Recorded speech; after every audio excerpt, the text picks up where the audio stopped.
안녕하십니까. 평생 투자 파트너입니다. 2020년 6월 9일 화요일입니다. 오늘 시장은 사실 좀 뭔가 좀 답답한 느낌이 좀 났던 것 같습니다. 사실 저희가 뭐 매일매일의 시황에 뭐 민감하거나 뭐 이런 건 아닌데요. 시장이 좀 많이 올라온 것인가 뭐 이런 생각이 드는 것 같더라고요. 최근에 뭐 회원분들도 이제 많이 이제 문의를 하시는데요. 이런 문의들이 좀 많더라고요. 지금 들어가도 되느냐, 혹은 뭐 지금 좀 빠져야 되느냐, 혹은 뭐 인버스를 해야 되느냐, 뭐 이런 질문들이 많은데요. 사실 저희가 그걸 알 수는 없겠죠. 시장이 어떻게 고평가라서 뭐 갑자기 시장이 빠져서 뭐 주식들이 빠지고 이렇게 알 수는 없는 것인데, 일단 좋은 회사들이 싸게 있으면, 싸다면 저는 계속 사는 주의이죠. 주의이고, 근데 이제 시황을 그렇다고 또 신경 안 쓸 수 없죠. 왜냐면 시장의 흐름이 길게 보면 사실 별건 아닐 수 있지만, 짧게 봤을 때 어떤 좀 고비고비들을 좀 보여주고, 자산을 뭐 매수할 때, 매도할 때 어떤 힌트를 좀 줄 수도 있으니까요. 그래서 조금 고민을 해봤는데요. 최근에 이렇게 보면 저는 이런 생각이 들어요.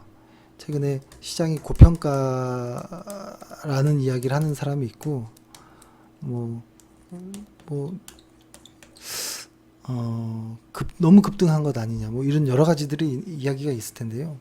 저는 일단 고평가는 아니지만 최근 시장이 급등한 건 맞다라는 생각이 들어요. 일단 왜 그러냐면 최근에 코스피 지수를 과거 2008년도의 글로벌 위기 때와 비교해 봐도 그러니까 흔히 이격도로 많이 보기도 하는데요. 이 이격도가 뭐 사실 앞으로의 추세를 알려주는 건 아니지만 바닥에서부터 현재까지 얼마나 치고 왔는지, 얼마나 이격이 많이 벌어졌는지를 좀 봤을 때 60일 이격도로 좀 이렇게 보면 벌써 116%를 돌파했거든요. 근데 과거에 2009년도에도 이 숫자를 넘어간 적이 없습니다. 넘어간 적이 없어요. 그래서 과거에 비춰봐도 지금 정도면 상당히 가파르게 올라온 것이 맞다. 비록 뭐 외인들도 들어온 것도 아니고 수급도 좋아진 것도 아니지만 일단 시장 자체로는 급등한 건 맞다라는 생각이 들고요. 또 하나는 PER로 보면 선행 12개월 선행 PER로 보면 거의 맥스라고 할 수 있는 12.6배 정도에 와 있거든요. 이것도 상당히 사실 좀 부담되는 부분은 있어요. 근데 이건 역시도 아주 길게 보면 아무것도 아닐 수도 있는 겁니다. 왜냐면 분명히 어떤 주가가 이렇게 오를 때는 EPS와 PER이 이렇게 곱해져서 주가를 만든다고 했을 때 현재 주가가 오르는데 이 EPS보다는 PER이 많이 올라간 것이죠. 분명히 그렇죠. 그렇다고 PR이 높다고 PR이 낮아지면서 주가가 무조건 빠진다? 이것도 아닐 수 있어요. 왜냐면 PR이 빠지는 순간 EPS가 올라가 준다면 이 주가는 횡보를 하거나 약간의 조정으로 끝날 수도 있는 것이거든요. 최근에 영상을 보면 12개월 선행 단기 순이익이 이제 고개를 들었다라고 말씀드렸잖아요. 그래서 희망은 그런 거죠. PR이 거의 맥스의 수준까지 12배, 12.6배까지 올라왔다면 분명히 경계해야 된다는 건 맞아요. 맞지만 EPS가 올라와주고 있는 이런 상황이라면 주가가 확 빠진다라기보다는 만약에 PR이 너무 많이 올라서 순간 많이 올라서 빠진다 하더라도 횡보 정도 혹은 약간의 조정으로 마무리될 수도 있겠다. 이런 생각은 합니다. 그리고 결론적으로 길게 봤을 때 아직도 저평가라고는 볼 수는 없지만, 왜냐면 버핏 지수로 봤을 때 90이 좀 넘었거든요, 이미. 그러니까 시장에서 버핏 지수가 3월 19일 날 요때 한 60을 깼죠. 저도 정확한 수치가 기억 안 나는데 50 뭐 후반 뭐 이랬던 것 같아요. 8, 7 뭐 이랬던 것 같거든요. 그로부터 시장이 이만큼 올라온 것이죠. 사실 이 80을 지나는 순간, 그리고 이 100을 다다르는 순간, 이 언저리에 있기 때문에 이거는 뭐 지금 저평가다 이렇게 볼 수는 없지만 확실히 고평가는 아니죠. 고평가는 아니라고 봅니다. 하지만 이렇게 시장의 어떤 그 가치 구간들이, 그러니까 저평가 구간, 저평가 구간이라고 하고, 뭐 적당한 구간이라고 하고, 고평가 구간이라고 하면 2020년까지는 예를 들어서 지금의 구간이 이렇게 정해진다면 2021년도에 다 이렇게 또 성장하면서 얘네들이 조금씩 올라갑니다. 이렇게 올라갈 수 있습니다. 그렇기 때문에 지금은 비록 주가가 이만큼까지 올라왔는데요. 이것이 또 내년으로 가면 또 생각보다 지금의 지수가 비싸지 않네, 이렇게 볼 수도 있는 거거든요. 그러니까 길게 보는 사람들한테는 전혀 지금 뭐 논란이나 뭐 이런 건 아니죠. 근데 시장에서 이제 우려하는 게 아직 경기가, 그리고 그 전 세계 어떤 코로나의 수치가 확 꺾이거나 이런 게 없거든요. 전혀 없기 때문에 혹시 또 겨울이 나중에 왔을 때 뭐 2차 어떤 큰 어떤 무언가가 나오면 어떡하지, 뭐 이런 내용들이 나올 수 있는데요. 그건 알 수 없는 내용입니다. 왜냐면 우리가 코로나가 이렇게 세게 반응이 올지 그 누구도 예측을 안 했기 때문에, 못 했기 때문에 이것이 그러니까 나중에 또 한번 이런 코로나가 나와서 시장이 또 이렇게 빠질 거를 예측할 수 있는 단계는 아니라고 봅니다. 그래서 우리가 할 수 있는 것은 어떤 주식을 사면서 비싸지면 시장과 무관하게 조금 빠르더라도 물량을 줄이고 하는 게 나은 것 같아요. 저희도 최근에 뭐 조금씩 물량을 그러니까 주가가 오르고 있는 과정에서 조금씩 물량을 줄이는 것들이 있잖아요. 그러니까 이거는 시장이 안 좋아질 거라고 생각해서 물량을 줄이는 게 아니라 그 종목 자체가 비싸지고 있기 때문에 조금씩 물량을 줄이는 거죠. 그리고 아직도 여전히 싼 회사들은 계속 좀 사야 된다라는 입장입니다. 최근에 저희가 뭐 매수했던 종목은, 사실 이 종목은 아주 오래된 종목이고 뭐 다들 아는 종목이지만 잘 안 샀었거든요. 근데 최근에 아주 오랜만에 대한약품을 샀는데요. 뭐 대한약품이나 뭐 최근에 아주 급등했던 JW생명과학, 이거는 급등 치고 나갔는데요. 사실 저는 이 두 회사를 상당히 좋게 봅니다. 대한약품이나 JW생명과학 둘 다 좋게 보고요. 근데 저희가 대한약품을 매수한 거는 조금 더 쌌던 이유가 있는 것 같아요. 근데 다만 JW생명과학이 조금 더 약간의 성장성은 있을 가능성이 있는 것 같아요. 저는 안정성은 대한약국이 안전하다라고 보는데 성장성은 JW생명과학이 조금 있을 것 같아요. 그래서 지금도 시장에는 좀 저렴한 저평가된 종목들이 있습니다. 그러니까 우리 코스피 지수가 많이 올라와서 불안해, 외국인은 아직도 예전만큼 뭐 대놓고 파는 건 아니지만 어떤 그런 고민들이 있을 수 있는데요.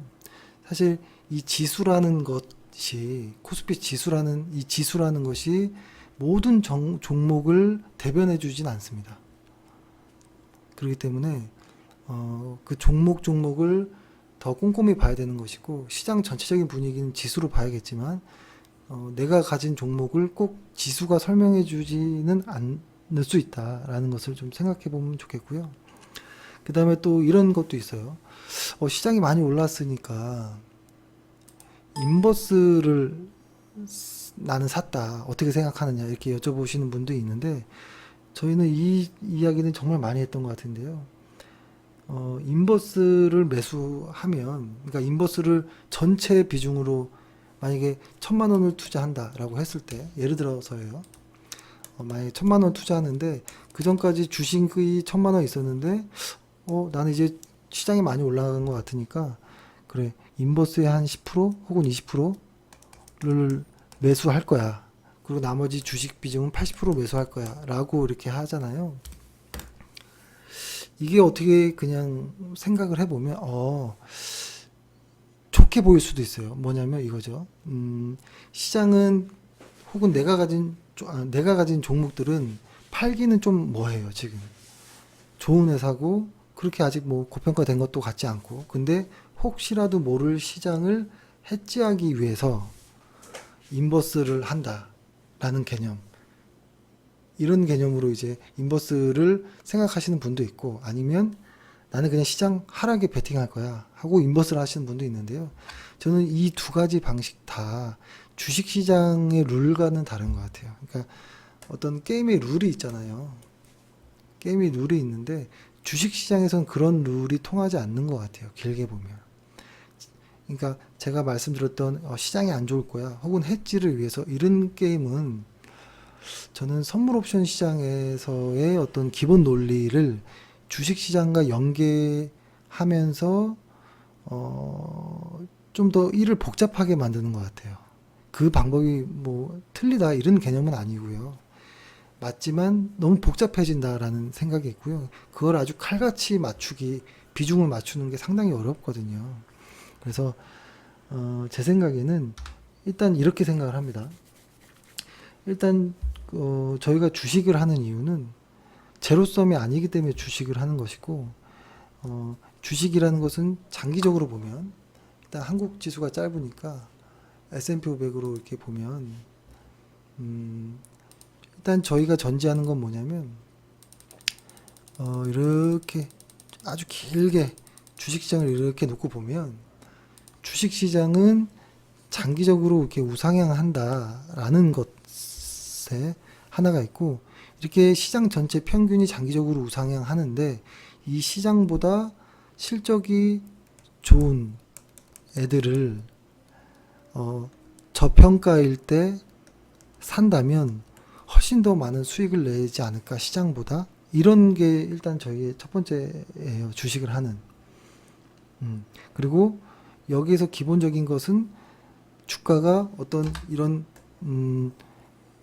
궤적을 갖고 갈 때 주식이 이렇게 왔다 갔다 이렇게 하겠죠.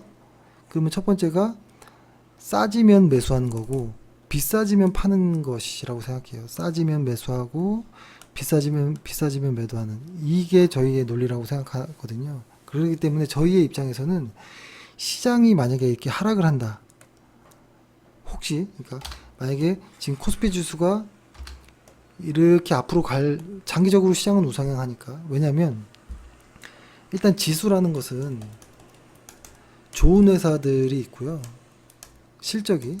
그래서 주가가 올라가는 회사들이, 그러니까 시가총액이 커지는 회사가 있고, 실적이 그저 그래서 시가총액이 작아지는 회사가 있어요. 그걸 우리는 그냥 나쁜 회사라고 해볼게요. 나쁜 회사들, 이런 애들이 모여서 지수 평균을 만드는 것인데, 시간이 지나면 좋은 회사들은 성장해서 시가총액이 커지고요, 나쁜 회사들은 성장이 멈추면서 돈을 못 벌고 시가총액이 작아들면서 퇴출됩니다, 시장에서. 그리고 다시 시장에 상장되어 있지 않은 회사가, 다시 좋은 회사들이 다시 상장되고, 이런 과정을 통하면서 시장은 계속 장기적으로 우상향하는 거거든요. 저희의 입장은 이거라는 거예요. 그러니까 이러한 어떤 룰이 있다라는 거예요, 주식시장에는. 그렇기 때문에 만약에 시장이 이렇게 가다가 이렇게 빠질 것 같다라고 했을 때는 저희 같으면은 높아질 때 주식 비중을 좀 줄이는 게 맞다라고 보고, 그 다음에 이게 만약에 싸지면 이때 다시 종목들을 매수해야 된다라고 봐요. 왜냐면 그 타이밍을, 아주 짧은 타이밍을 딱딱딱 맞추는 건 상당히 어렵다라는 생각이에요. 그러니까 아주 심플하게 생각하는 거죠. 비싸지면 사고 싸지면 산다. 그리고 비싸지면 점점 비싸질수록 주식 비중을 줄이고, 그죠? 그 다음에 싸지면 점점 매수의 비중을 늘리고, 이게 왔다 갔다 돼야지 이 시장 평균에 적어도 평균 단가를 맞출 수 있는 것이거든요, 적어도. 근데 좋은 회사라면 더 탄력을 받겠죠. 시장보다 훨씬 강하게 상승을 하겠죠.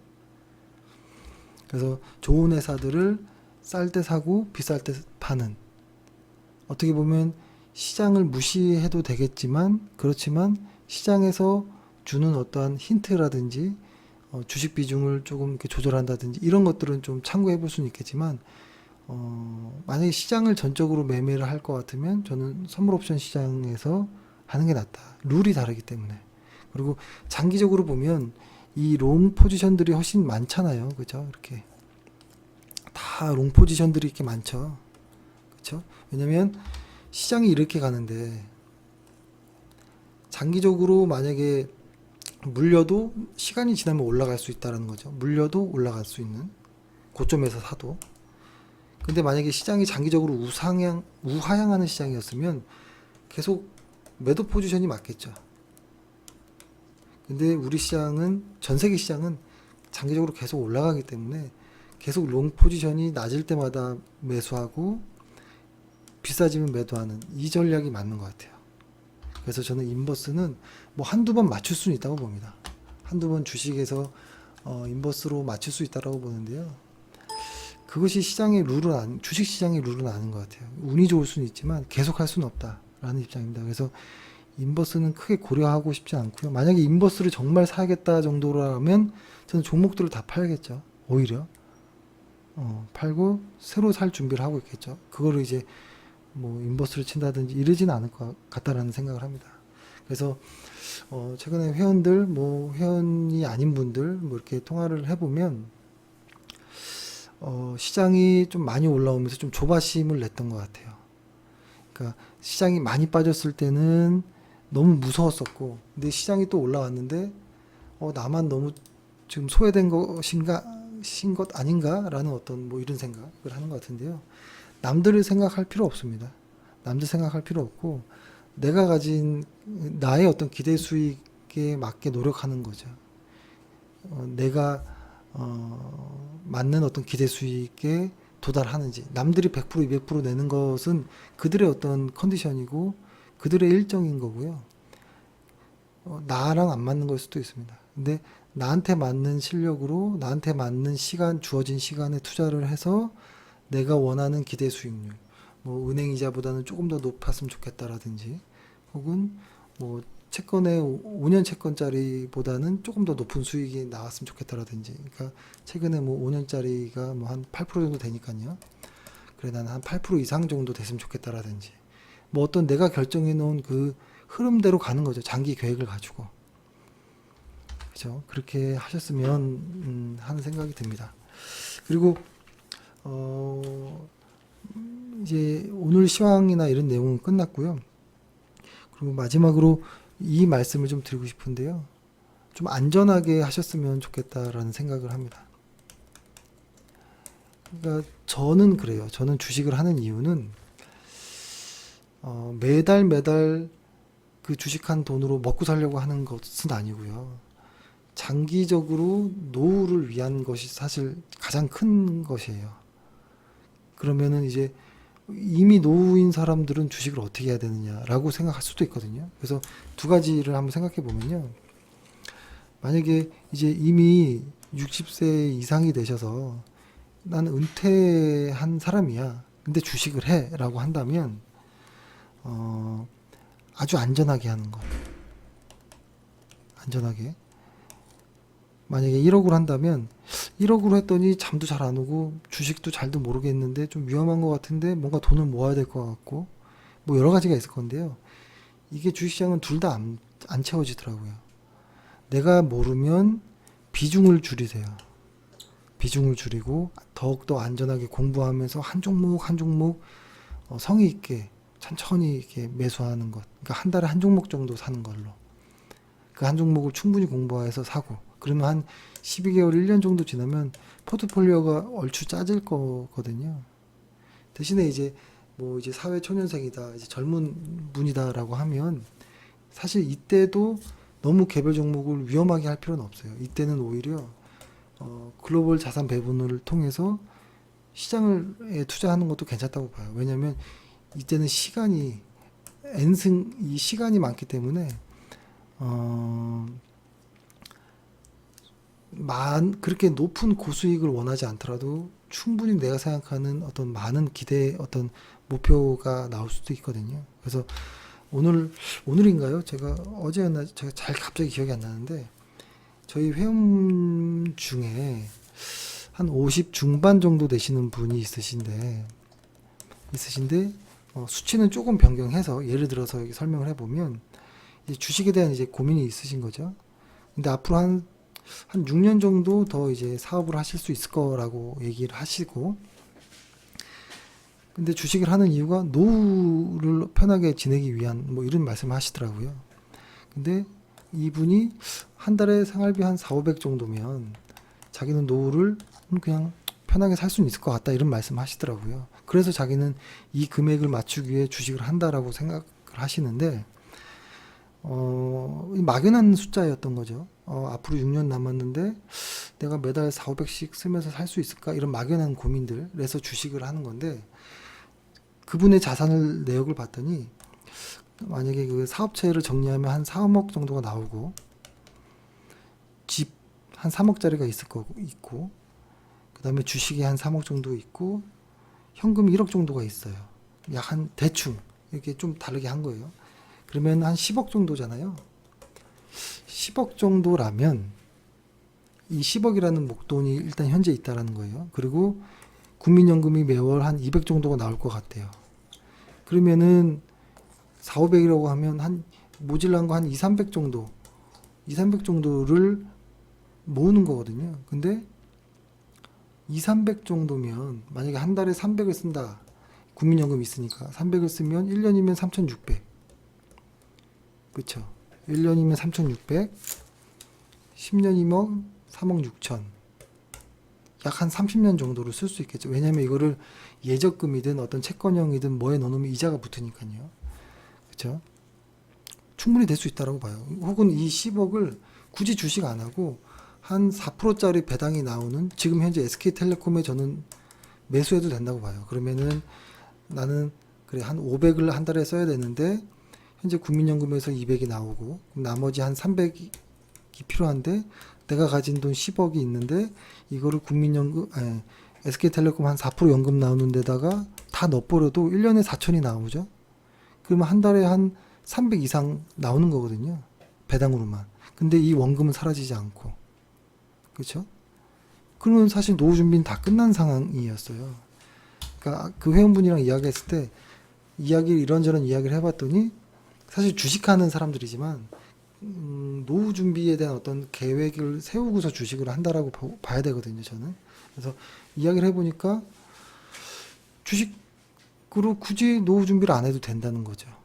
그래서 제가 뭐라고 말씀드렸냐면 일단 노후 자금은 매우 안전해야 되니까 사실 지금 가지고 있는 자산은 안전 자산으로 갔으면 좋겠다. 안전 자산으로 갔으면 좋겠고 뭐 채권형이든 혹은 배당을 많이 주는 뭐 배당주이든 혹은 글로벌 자산에 분배를 하는 뭐 주식과 미국채를 같이 산다든지 혹은 뭐 4등분 하는 것도 있잖아요. 주식 뭐 현금 뭐 이렇게 채권 그 커모디티 해가지고 이렇게 하는 것도 있고 레이달류의 어떤 뭐 무언가도 있고, 그러니까 자산 배분하는 형식으로도 할 수도 있고, 그리고 그래서 저는 아무튼 안전하게 개별 종목보다는 조금 더 안전한 쪽으로 그 자산을 현재 자산을 몰아놓고 앞으로 6년 동안 사업을 하실 거니까 이 6년 동안 매달 돈이 나올 거잖아요. 저는 이 돈으로만 개별 종목을 주식을 좋은 회사들을 하나씩 딱 나오면 딱딱 사놓고 하시고 이거는 노후 준비를 그냥 끝내 놓으시라 라고 말씀드렸어요. 근데 뭐 이분이 어떻게 선택을 하실지 모르겠지만 저는 그렇게 제 가족이라면 그렇게 하자고 했을 것 같아요. 그러면 일단 이분은 인생의 노후 준비는 끝난 거예요. 끝났다라고 생각하고, 그리고 앞으로 50대 중반이기 때문에 앞으로 일할 날도 있기 때문에 요 돈으로 새롭게 주식을 공부하면서 시작해도 돼요. 왜냐면 이분이 주식을 초보시거든요. 그렇기 때문에 주식을 잘 몰라요. 그래서 저는 이 매달 나오는 사업에서 벌리는 이 현금 흐름을 점점 커지겠죠. 하다 보면 이렇게. 그러니까 지금 처음에는 작겠죠.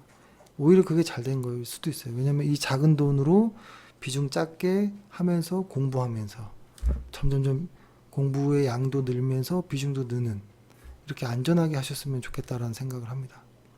그러니까 이게 저 같은 이런 이야기가 주식하는 사람들은 거의 안 하긴 해요.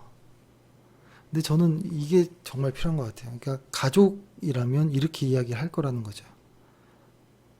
만약에 저희 뭐 누나가 비슷한 연배니까 저한테 이런 이야기를 하면 저는 그렇게 하자고 했을 것 같아요. 그리고 주식은 굳이 해도 안 해도 그만이다.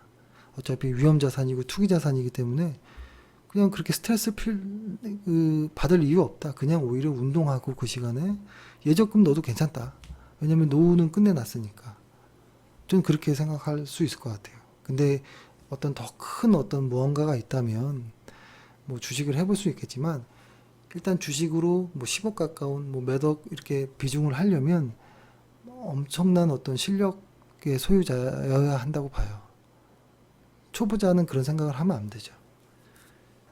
그러니까 초보자가였기 때문에 그런 말씀을 드렸던 것이고, 만약에 주식을 뭐 정말 잘하시는 분이다라고 하면 뭐 알아서 뭐 자산 배분하시고 안전 투자하십시오 이렇게 얘기했겠죠.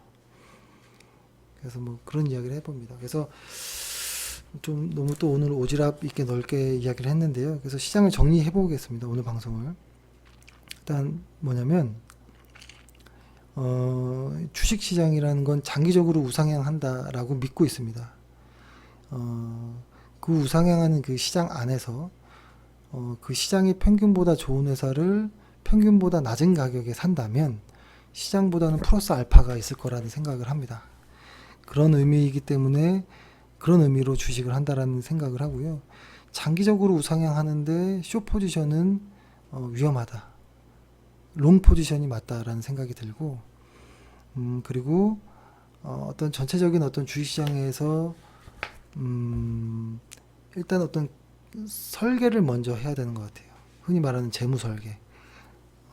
내가 만약에 40살이든 50세든 뭐 70세든 간에 인생의 설계를 끝내놓고 재무 설계를 재무적으로 내가 어떻게 돈을 쓸지에 대한 어떤 설계를 끝낸 다음에 그 범위 안에서 투자든 저축이든 뭐든 이런 것들을 좀 해야 된다고 봅니다.